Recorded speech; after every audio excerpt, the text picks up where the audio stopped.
Hello everyone and welcome back to another tutorial from Finance for Beginners. In this video, I'm going to show you how to set up an anti-phishing code on your Bybit account. So let's get started right away. First of all, open up the Bybit application on your device. And once you are taken into the home page, after using your credentials, in order to set up an anti-phishing code, just tap on your account icon at the top left corner.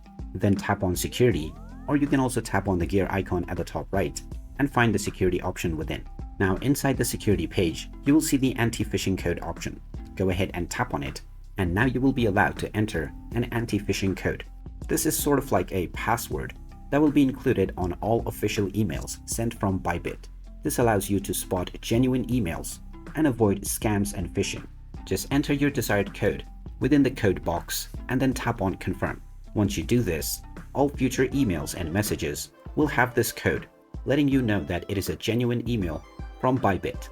And there you have it. That is how easy it is to enable or set up an anti-phishing code on your Bybit application. If you find this video helpful, don't forget to hit that like button and subscribe to our channel for more useful tips and tutorials. Thanks for watching, and I'll see you again in the next one.